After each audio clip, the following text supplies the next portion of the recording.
अगर आपकी कुंडली में first, fourth, seventh, eighth, twelfth house में मंगल है तो क्या यह बात पक्की है कि आप मांगलिक हैं? कुंडली में मांगलिक दिखना और प्रभावी रूप से मांगलिक होना बिल्कुल अलग बातें हैं।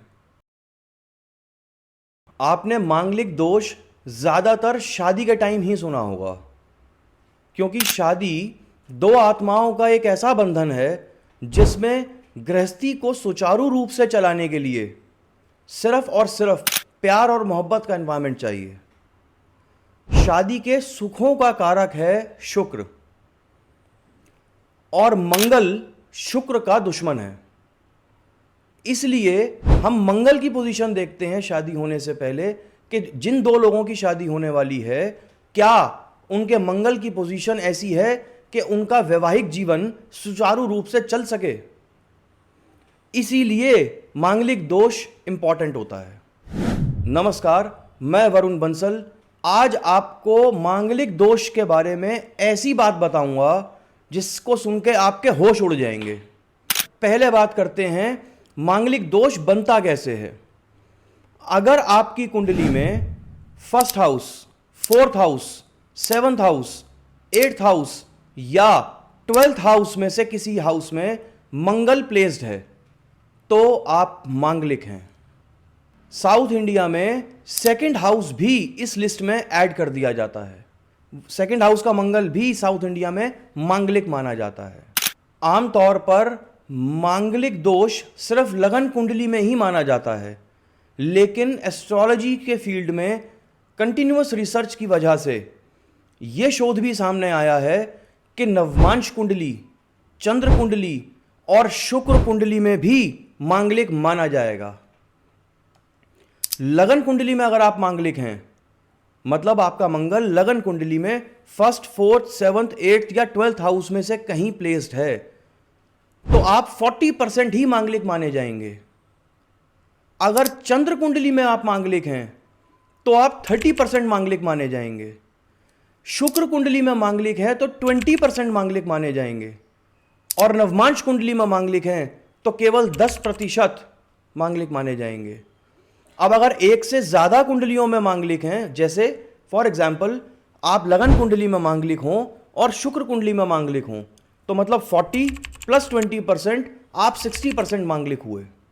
अब एक बहुत इंटरेस्टिंग बात बताता हूं आपको, जो या तो लोगों को पता ही नहीं है, और अगर पता है तो वो बताएंगे तो बिल्कुल नहीं, क्योंकि मांगलिक दोष से डराने की दुकानें खोल के जो लोग बैठे हैं उन्हें यह बात अच्छी नहीं लगती। अगर आपकी कुंडली में first, fourth, seventh, eighth, twelfth house में मंगल है तो क्या यह बात पक्की है कि आप मांगलिक हैं? जी हां, सही सुना आपने। कुंडली में मांगलिक दिखना और प्रभावी रूप से मांगलिक होना बिल्कुल अलग बातें हैं। आज आपको ऐसे योग बताऊंगा, ऐसी कैलकुलेशन बताऊंगा जिससे मांगलिक दोष ही भंग हो जाता है। आप खुद देख सकते हैं अपनी कुंडली में। अगर आपकी कुंडली के अंदर मांगलिक दोष है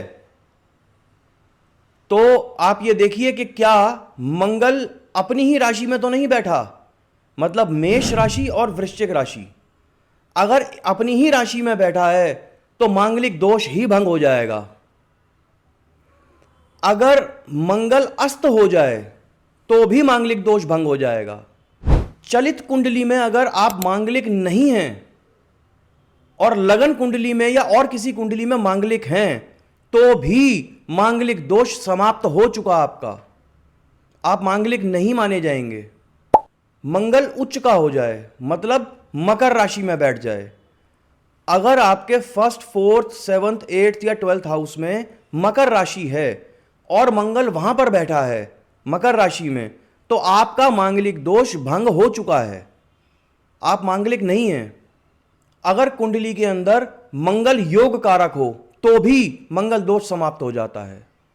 कुंडली मिलान के समय दो लोगों की कुंडली मिलाई जाएगी और उनमें से अगर एक मांगलिक है तो दूसरे इंसान की कुंडली में जिस भाव में पहली कुंडली के अंदर मंगल बैठा है उसी भाव में दूसरे इंसान की कुंडली के अंदर अगर कोई क्रूर या पापी ग्रह बैठा है, मतलब शनि, राहु, केतु या सूर्य, तो भी शादी के बाद मांगलिक इंसान का मंगल दोष समाप्त हो जाएगा।